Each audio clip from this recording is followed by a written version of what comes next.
இந்த செய்தியை உங்களுக்காக வழங்குவது யூரோ குரூப் மலேசியா.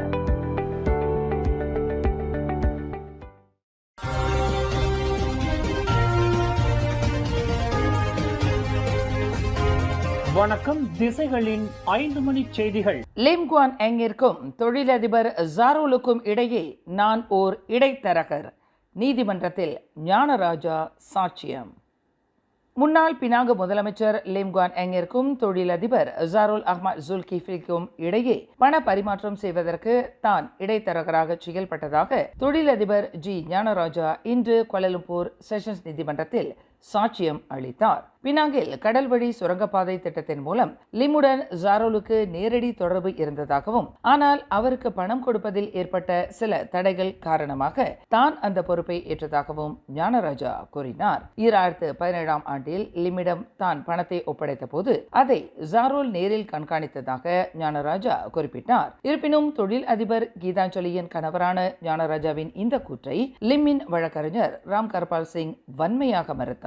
ஜாரோல் நேரடியாக பணத்தை கொடுப்பதில் எந்த சிக்கலும் இல்லாத போது ஞானராஜா போன்ற ஓர் இடைத்தரகர் தேவையில்லை என்று ராம் கர்பால் வாதிட்டார். லிம்மிடம் எந்த பணமும் கொடுக்கப்படவில்லை என்ற வழக்கறிஞர் ராம் கர்பாலின் வாதத்தை ஞானராஜா முற்றாக நிராகரித்தார். மேலும் 2017ஆம் ஆண்டில் ஜாரோல் மீது மலேசிய ஊழல் தடுப்பு ஆணையம் நடத்திய விசாரணை குறித்து தகவல் பெற தேசிய முன்னணியைச் சேர்ந்த நண்பர்கள் சிலரின் உதவியை தாம் நாடியதாக ஞானராஜா தெரிவித்தார். ஆனால் வழக்கறிஞர் ராம் கர்பால் சிங் குறுக்கு விசாரணையின் போது ஞானராஜாவுக்கு அப்படிப்பட்ட நண்பர்கள் யாரும் இல்லை என்றும், விசாரணையை பயன்படுத்தி ஞானராஜா ஜாரோலிடம் பணம் பறிக்க முயன்றதாகவும் குற்றம் சாட்டினார். பினாங்கு கடல்வழி சுரங்கப்பாதை திட்டத்தில் 10 விழுக்காடு லாபத்தை பெற முயன்றது, ஜாரோலிடம் இருந்து 3.3 மில்லியன் ரிங்கெட் லஞ்சமாக பெற்றது மற்றும் 208.7 மில்லியன் ரிங்கெட் மதிப்பிலான மாநில நிலத்தை தவறாக பயன்படுத்தியது உள்ளிட்ட பல்வேறு குற்றச்சாட்டுக்களை லிம் குவான் எங்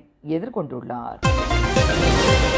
ஜாஹித் ஹமிடியுடன் ரகசிய சந்திப்பு, கட்சியை பிளவுபடுத்த முயற்சி, ஹம்சா ஜைனுடன் நீக்கத்திற்கான காரணத்தை உடைத்தார் முஹிடின் யாசின். பர்சாத்து கட்சியின் முன்னாள் துணைத் தலைவர் டத்துஸ்ரீ ஹம்சா ஜைனுடன் கட்சியிலிருந்து நீக்கப்பட்டதற்கு கட்சியை சிதைக்கவும் பிளவுபடுத்தவும் அவர் மேற்கொண்ட முயற்சிகளே முக்கிய காரணம் என்று அக்கட்சியின் தலைவர் தான்ஸ்ரீ முஹிடின் யாசின் தெரிவித்துள்ளார். அம்னோ தலைவர் டத்துஸ்ரீ டாக்டர் அஹமத் ஜயீத் ஹமிடியுடன் பர்சாத்து கட்சியின் அனுமதி அல்லது அறிவிப்பின்றி ஹம்சா ரகசிய பேச்சுவார்த்தையை நடத்தியதாக முஹிடின் குற்றம் சாட்டியுள்ளார். ஹம்சா செய்த இத்தகைய தொடர்ச்சியான விதிமீறல்களை கட்சியின் ஒழுங்கு நடவடிக்கை குழு இத்தகைய கடுமையான முடிவை எடுக்க காரணமாக அமைத்ததாக அவர் விளக்கமளித்தார். ஹம்சா பல தவறுகளை செய்துள்ளார், அவை ஒன்றன் பின் ஒன்றாக குவிந்துவிட்டன. அதனால்தான் இந்த விவகாரம் ஒழுங்கு நடவடிக்கை குழுவின் பார்வைக்கு கொண்டு செல்லப்பட்டது என்று முஹிடின் கூறினார். ஹம்சா செய்த தவறுகளை ஒவ்வொன்றாக பட்டியலிட விரும்பவில்லை என்று குறிப்பிட்ட முஹிடின், முறையான ஆதாரங்களின் அடிப்படையிலேயே அவருக்கு எதிரான இந்த நீக்க நடவடிக்கை எடுக்க பட்டுள்ளதாக உறுதிபட தெரிவித்தார். முன்னதாக பாஸ் மற்றும் பர்சாத்து கட்சிகளுடன் தான் பேச்சுவார்த்தையை நடத்தியதாக அஹமத் ஜாஹித் ஒரு கூட்டத்தில் குறிப்பிட்டதை உதாரணமாக சுட்டிக்காட்டிய முஹிடின், கட்சியின் தலைமைக்கு தெரியாமல் ஹம்சா இத்தகைய சந்திப்புகள் நடத்தியிருப்பதாக குறிப்பிட்டார். கடந்த வாரம் பள்ளிவாசல் ஒன்றின் உண்டியலை திருடிய வழக்கில் கைதான 3 இளைஞர்களுக்கு விதிக்கப்பட்ட 6 மாத சிறை தண்டனை மற்றும் 4000 ரிங்கெட் அபராதம் மிகவும் அதிகப்படியானது என அவர்களது வழக்கறிஞர் இன்று வாதிட்டுள்ளார். கார் கழுவும் நிலையத்தில் பணிபுரிந்த 26 வயது கே தினேஸ்வரன், லாரி உதவியாளர் 22 வயது ஆர் நிஷன்ராஜ் மற்றும் தொழிற்சாலை ஊழியர் 27 வயது ஆர் கணேஷ் ஆகிய மூவருக்கு ஷா அலாம் மேஜிஸ்ட்ரேட் நீதிமன்றம் இந்த தண்டனையை விதித்தது. குற்றம் சாட்டப்பட்டவர்கள் சார்பில் ஆஜரான வழக்கறிஞர் அஷ்ரோல் ஹைகால், மூவரும் புரிந்துள்ள இந்த குற்றம் அவர்களின் முதல் குற்றம் என்பதால் இந்த தண்டனையை மறுபரிசீலனை செய்ய உயர் நீதிமன்றத்தில் மேல்முறையீடு செய்ய போவதாக கூறி தண்டனையை நிறுத்தி வைக்க கோரினார்.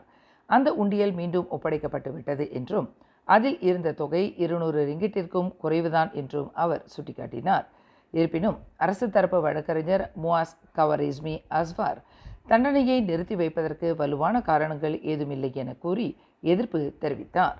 இருதரப்பு வாதங்களையும் கேட்ட மேஜிஸ்ட்ரேட் முகமது ஷஃபிக் சுலைமான், இந்த வழக்கில் தண்டனையை நிறுத்தி வைப்பதற்கான எந்த ஒரு சிறப்பான அல்லது விதிவிலக்கான சூழலும் இல்லை என கூறி அந்த மனுவை நிராகரித்தார். இன்று செவ்வாய்க்கிழமை இரவு முழு சந்திர கிரகணம் நிகழ உள்ளது. இது செந்நிற சந்திர கிரகணம் என்றும் அழைக்கப்படுகிறது.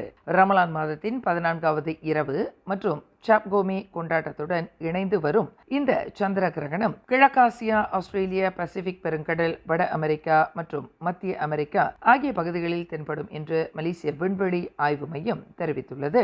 இந்த கிரகணத்தின் பகுதி நேர கிரகண நிலை மாலை 5:50 மணிக்கு தொடங்கும். முழு கிரகண நிலை இரவு 7:04 மணிக்கும் அதன் உச்சகட்டம் இரவு 7:33 மணிக்கும் நிகழும் என்று கணிக்கப்பட்டுள்ளது. முழு கிரகண நிலை இரவு 8:02 மணிக்கு முடிவடைந்து பின்னர் மீண்டும் பகுதி நேர கிரகண நிலைக்கு திரும்பி இரவு 9:17 மணிக்கு முழுமையாக நிறைவடையும். தீபகற்ப மலேசியாவின் பெரும்பாலான மாநிலங்களில் சந்திரன் உதயமாவதே முழு கிரகண நிலையின் போதுதான் என்பதால் மாலை நேர வெளிச்சத்தின் காரணமாக இதை காண்பது சற்று கடினமாக இருக்கலாம். இருப்பினும் சபா மற்றும் சரவா மாநிலங்களில் சந்திரன் சீக்கிரமாகவே தோன்றுவதாலும் வானத்தில் அது சற்று உயரத்தில் அமைந்திருப்பதாலும் அங்குள்ள மக்கள் கிரகணத்தை தெளிவாக காண்பதற்கான வாய்ப்புகள் அதிகம் என்று மலேசிய விண்வெளி ஆய்வு மையம் ஒரு அறிக்கையில் தெரிவித்துள்ளது. வானிலை சாதகமாக இருந்தால் இந்த சந்திர கிரகணத்தை வெறும் கண்ணால் பார்க்கலாம். இருப்பினும் தொலைநோக்கி மூலம் இதை காணும் போது இன்னும் தெளிவாக தெரியும் என்று அந்த மையம்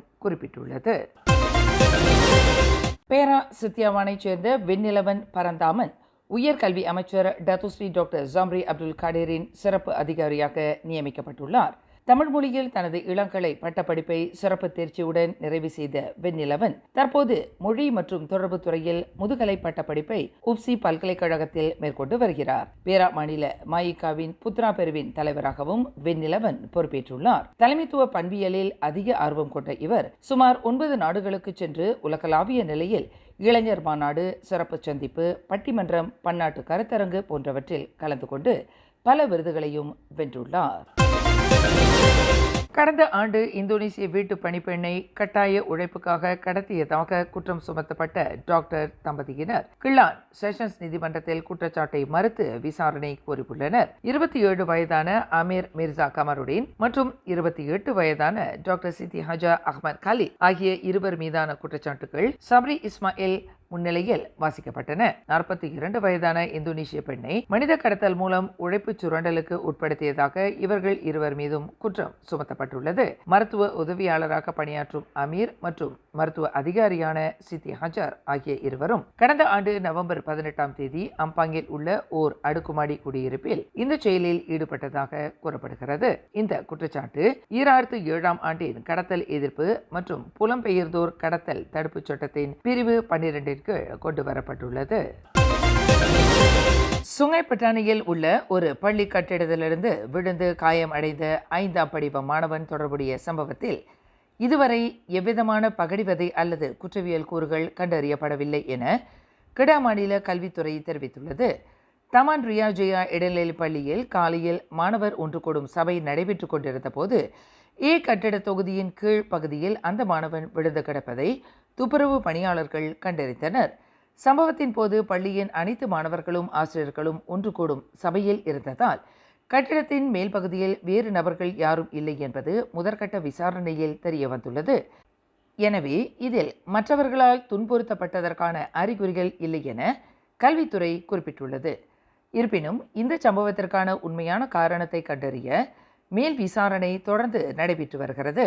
அந்த பகுதியில் உள்ள கண்காணிப்பு கேமரா காட்சிகளை ஆய்வு செய்ததில் மாணவன் கட்டிடத்தின் 3வது மாடியில் இருந்து விழுந்திருக்கலாம் என நம்பப்படுகிறது. இந்த சம்பவத்தில் கைகளில் முறிவு உட்பட உடலில் பல பகுதிகளில் காயமடைந்த மாணவன் சிகிச்சைக்காக மருத்துவமனைக்கு அனுப்பி வைக்கப்பட்டார். இதுகுறித்து அவரது பெற்றோருக்கும் உடனடியாக தகவல் தெரிவிக்கப்பட்டது என்று கல்வித்துறை தெரிவித்துள்ளது. மேலும் செய்திகளை தெரிந்து கொள்ள கீழே இருக்கும் பெல் பட்டனை அழுத்துங்கள். உங்கள் மகிழ்ச்சியை வெளிப்படுத்த லைக் மற்றும் ஷேர் செய்யுங்கள். தொடர்ந்து திசைகளோடு இணைந்திருக்க சப்ஸ்கிரைப் செய்யுங்கள்.